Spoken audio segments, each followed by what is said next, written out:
नमस्कार, जय हिंद दोस्तों। मैं आपका दोस्त शुभम गिरी आप सभी लोगों का हार्दिक स्वागत करता हूं अपने YouTube channel study with Shubham Giri में।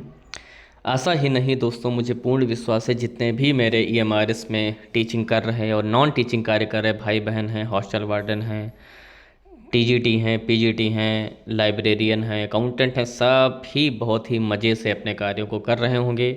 और आपकी जिम्मेदारियां इस वक्त थोड़ा सा बढ़ गई होंगी क्योंकि जो बोर्ड एग्ज़ाम का जो बिगुल है वो बच चुका है और आप सभी लोग मेहनत कर रहे हैं, मुझे अच्छे तरीके से पता है। और आप सभी लोगों के जाने से जो EMRS स्कूल हैं उनका कायाकल्प दोस्तों हो रहा है निरंतर रूप से और भविष्य में भी होता रहेगा। ऐसी आशा मुझे भी है और नेक्स्ट को भी है और भारत सरकार को भी है कि हमारे जितने भी नवनियुक्त EMRS टीचर हैं वो बहुत अच्छे से मेहनत करेंगे।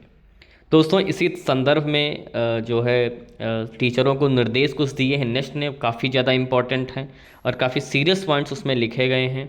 और कौन कौन से निर्देश दिए हैं, कौन कौन सी महत्वपूर्ण बातें हैं, ये भी मैं आपको बताने वाला हूँ आज के वीडियो में। और गेस्ट टीचर से रिलेटेड भी निर्देश दिया गया है कि अगर आपके विद्यालयों में गेस्ट टीचर नहीं है तो भी आप उनको नियुक्त कर सकते हैं। ये पावर भी जो है वो नेक्स्ट ने दे दी है सभी स्टेट सोसाइटियों को कि अगर सब्जेक्ट का टीचर नहीं है तो आप ज़रूर उनको लेकर आइए, मगर टीचरों की कमी नहीं होनी चाहिए, बच्चों की पढ़ाई पर कोई फ़र्क नहीं पड़ना चाहिए। दोस्तों हम ऑफिशियल इस संदर्भ में ऑफिशियल लेटर भी जारी हो चुका है, हम आपको उस ऑफिशियल लेटर पर ले चलेंगे और आपको बताएंगे कौन कौन सी महत्वपूर्ण बातें जो हैं नेक्स्ट ने कही हैं। सभी अध्यापकों को दोस्तों जानना बहुत ज़रूरी है ताकि आप विशेष ध्यान दे सकें। दोस्तों हम आगे बढ़ेंगे मगर उससे पहले मेरा विनम्र निवेदन है कि अगर आपको EMRS की वेटिंग लिस्ट, न्यू वैकेंसी या पुरानी भर्ती से रिलेटेड या अन्य गवर्नमेंट जॉब से रिलेटेड सारी सूचनाएं नियमित रूप से चाहिए तो आप प्लीज़ हमारे चैनल स्टडी विद शुभम गिरी को ज़रूर सब्सक्राइब करिएगा और बेल आइकन को ज़रूर प्रेस करिएगा ताकि मेरी आने वाली सारी वीडियोज़ की नोटिफिकेशन आपको मिलती रहे। तो चलिए दोस्तों, बिना देरी के आपको हम ऑफिशियल लेटर पर ले चलते हैं। ये दोस्तों आप लेटर की डेट चेक कर सकते हैं, 25 नवंबर है जो कि कल की डेट है और ये कल देर शाम को दोस्तों जो लेटर है जारी हुआ था। विषय है विद्यार्थियों के शैक्षणिक प्रदर्शन में सुधार हेतु सभी विषयों के शिक्षकों की उपलब्धता सुनिश्चित करना, यानी कि किसी भी अध्यापक की कोई कमी नहीं होनी चाहिए। जबकि दोस्तों सत्यता ये है कि इतने टीचर नवनियुक्त होने के बाद आज भी सैकड़ों नहीं हजारों अध्यापकों की कमी है पूरे भारत में, जो कमी अगले वर्ष दूर होगी, आप ये जान लीजिए। चलिए अगली पूरी खबर पर नजर डालते हैं कि सभी EMRS शैक्षणिक सत्र 2024-25 के महत्वपूर्ण दौर में है। बोर्ड परीक्षा के लिए केवल 2.5 महीने ही बचे हैं। छात्रों के स्तर को सुधारने पर ध्यान देना हम सभी का कर्तव्य है।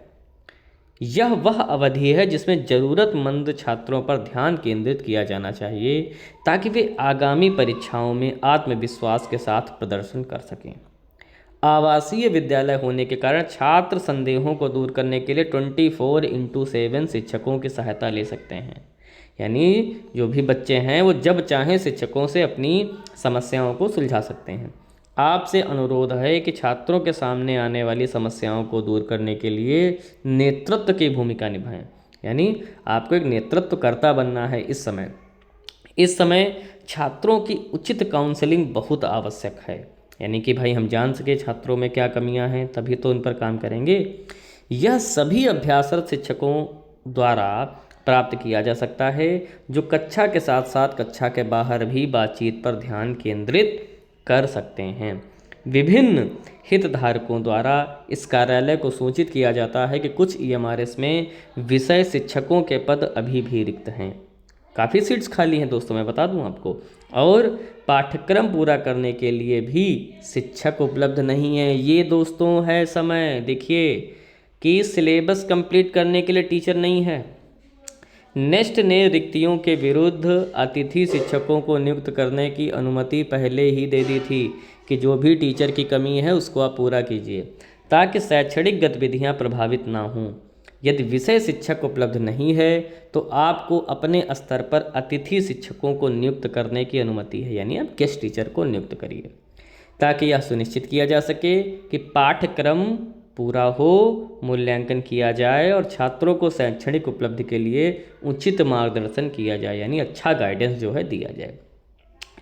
छात्रों के साथ लगातार बातचीत से छात्रों के बीच तनाव कम होगा, यानी कि आप बातचीत बनाए रखें ताकि ये जो एग्ज़ाम का प्रेशर है वो बच्चों पर दोस्तों बिल्कुल भी ना पड़े, ऐसा ऊपर से आदेश आया है। प्रदर्शन के आधार पर पुनरीक्षण परीक्षाओं में छात्रों को भी भय मुक्त वातावरण में मार्गदर्शन किया जाना चाहिए, यानी कि हमें उनसे बातचीत लगातार करनी चाहिए, उनके प्रश्नों को हल करना चाहिए और हमेशा उनको पॉजिटिव इंटेंट ही देना चाहिए। छात्रों को न केवल बोर्ड परीक्षाओं बल्कि व्यावसायिक कॉलेजों में प्रवेश के लिए अन्य प्रतियोगी परीक्षाओं का सामना करने के लिए भी तैयार करने के लिए सभी वास्तविक प्रयास किए जाने चाहिए। यानी सिर्फ पढ़ाई ही नहीं, जो भी वो एग्ज़ाम, मेडिकल एग्ज़ाम देना चाहते हैं, कंपटीशन में जाना चाहते हैं, पुलिस में जाना चाहते हैं, आर्मी में जाना चाहते हैं, इसके लिए भी दोस्तों उन्हें तैयारी पर ध्यान देना चाहिए। यह सक्षम प्राधिकारी के अनुमोदन से जारी किया जाता है। तो ये दोस्तों बहुत ही महत्वपूर्ण लेटर है बच्चों के लिए, उनके भविष्य के लिए, उनकी बोर्ड परीक्षाओं के लिए, सभी टीचरों के लिए जो दिशा निर्देश हैं दोस्तों वो जारी किए गए हैं। मेरे ख्याल से सभी टीचरों ने सुना होगा और पहले से ही आप सभी लोग सीरियस हैं, मुझे भली भांति पता है, मगर इस लेटर के बाद आप और ऊर्जा के साथ और मेहनत करेंगे ताकि जो बच्चों का भविष्य है वो और अच्छा बन सके। दोस्तों हम इमारत से रिलेटेड सारी सूचनाएं नियमित रूप से लाते हैं और अगर आपको नियमित रूप से सारी सूचनाएं चाहिए तो आप प्लीज़ हमारे चैनल स्टडी विद शुभम गिरी को ज़रूर सब्सक्राइब करिएगा और बेल आइकन को ज़रूर प्रेस करिएगा ताकि मेरी आने वाली सारी वीडियोज़ का नोटिफिकेशन आपको मिलती रहे। तो दोस्तों आज की वीडियो में बस इतना ही रखते हैं। वीडियो अच्छी लगी हो तो लाइक करिए, मन में कोई सवाल हो तो बताइएगा और फिर मिलेंगे आपसे एक नई वीडियो में नई जानकारी के साथ। तब तक मेरे साथ बोलिए जय हिंद, जय भारत।